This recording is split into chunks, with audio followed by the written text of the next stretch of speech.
Nabila binti Zaimi dari kelas 2H.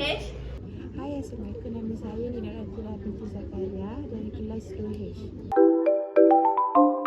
Hai, Assalamualaikum. Hari ini kami akan membentangkan tentang pengurusan dan pentadbiran tadika dan taska yang berkualiti.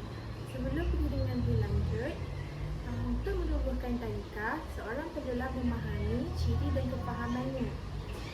Hal itu kerana penubuhan tadika kebanyakan gagal oleh kurang kefahaman dan ciri tadika tersebut.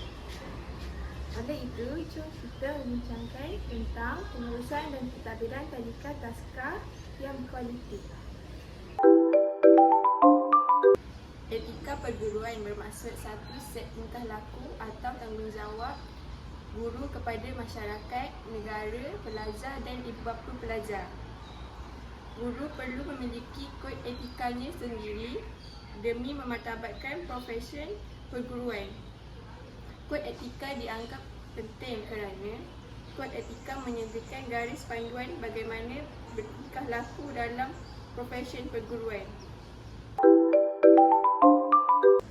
Alat permainan yang menyokong perkembangan kanak-kanak terbahagi kepada 3 bahagian. Alat permainan yang pertama ialah blok atau mainan binaan. Permainan blok dipercayai dapat merangsang pertumbuhan otak dalam semua aspek perkembangan. Yang kedua pula ialah melukis dan mewarna. Melukis dapat meningkatkan daya kreatif, manakala mewarna dapat meningkatkan kemahiran berfikir. Yang terakhir pula ialah puzzle.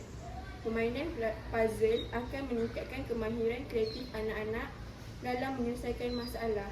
Selain itu, mereka juga dapat meningkatkan kemahiran ingatan mereka dalam mengenali gambar yang perlu dicantum. Antara perancangan penyediaan ruang yang selesa di dalam taska atau tadika ialah ruang perlu dibahagi kepada 2 sudut pembelajaran bagi membolehkan kanak-kanak melihat dengan lebih jelas untuk membuat pilihan ruang bagi menjalankan sesuatu aktiviti. Selain itu, ruang pembelajaran perlu dibuat dengan teliti dan memerlukan perancangan yang rapi. Ruang pembelajaran dan persekitaran perlu diberi perhatian yang lebih mendalam. Bukan itu saja, ruang pembelajaran mestilah bersih, tidak terlalu sempit, pencahayaan yang cukup dan pengudaraan yang baik. Terdapat 6 ruang di dalam taska atau tadika. Yang pertama, ruang bermain. Yang kedua, ruang belajar. Yang ketiga, ruang membaca. Yang keempat, ruang berehat. Yang kelima, ruang makan. Dan yang terakhir, ruang bilik air. Ruang belajar dapat meningkatkan kemahiran murid dalam berkomunikasi. Ruang membaca pula perlu dalam keadaan yang senyap supaya murid dapat menentukan apa yang dibaca. Bukan itu sahaja, murid juga dapat menambahkan ilmu pengetahuan. Ruang rehat untuk kanak-kanak berehat atau tidur. Di dalam ruang ini, pengurus perlu menyediakan katil dan tilam. Ruang makan pula, ruang ini digunakan untuk keperluan asas kanak-kanak untuk makan dengan selesa. Ruang bermain pula membolehkan murid menjalankan aktiviti sendiri. Bukan itu sahaja, murid juga dapat melahirkan emosi, minat dan bakat mereka.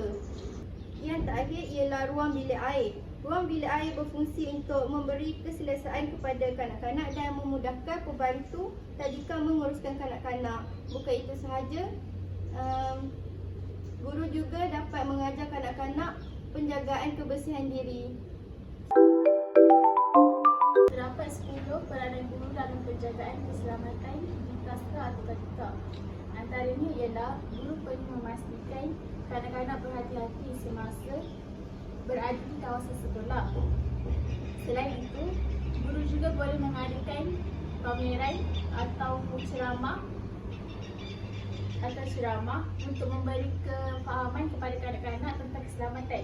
Seterusnya, guru perlu memastikan alat pemadam api berfungsi dengan baik. Selain itu, guru juga perlu memastikan persekitaran pembelajaran kondusif.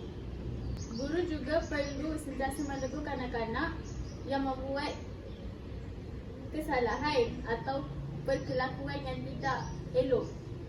Selain itu, guru juga perlu prihatin terhadap sebarang perubahan persekitaran, sama ada persekitaran fizikal ataupun emosi kanak-kanak. Juga bertanggungjawab memastikan keselamatan kanak-kanak ketika aktiviti di luar bilik belajar.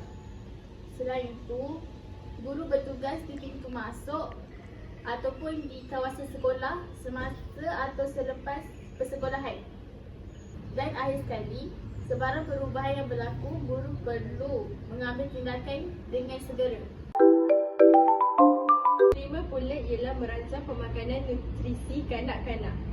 Pengurus dan pentadbir perlu menyediakan hidangan utama terdiri daripada 5 kumpulan makanan dalam piramid makanan Malaysia. Seterusnya, pengurus dan pentadbir perlu memilih hidangan daripada produk bijirin penuh. Contohnya ialah campuran beras perang dan beras putih. Yang boleh ditambah oleh pengurus dan pentadbir ialah buah-buahan, sayur-sayuran dan hidangan utama seperti tomato dalam ayam masak merah.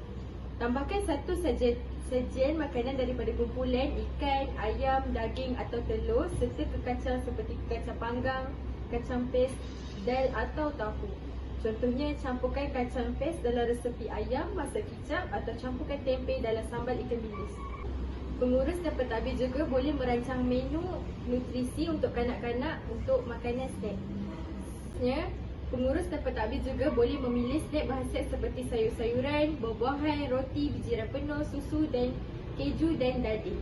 Kurangkan snack yang terlalu manis kepada kanak-kanak dan melekit seperti gula-gula yang boleh melekat pada gigi kanak-kanak yang boleh menyebabkan keris. Dan akhir sekali, penutupnya ialah setiap tadika dan taska mempunyai masalah tersendiri seperti kekurangan pekerja, makanan tidak seimbang dan peralatan yang tidak mencukupi. Hal ini kerana pengurus tadika yang tidak menitik beratkan masalah ini kepada taska. Setiap masalah yang berlaku mesti ada jalan penyelesaiannya, tidak kira walaupun melibatkan pihak atasan. Oleh itu, pengusaha atau guru-guru perlu bekerjasama dalam menjayakan dan menyelesaikan masalah dengan mengadakan mesyuarat dengan semua pihak. Dengan cara ini, masalah akan mudah diselesaikan jika diselesaikan bersama-sama. Akhir sekali, pengurus tadika perlu mengikuti syarat-syarat yang ditetapkan oleh Jabatan Kebajikan Masyarakat dan pergi ke kursus yang telah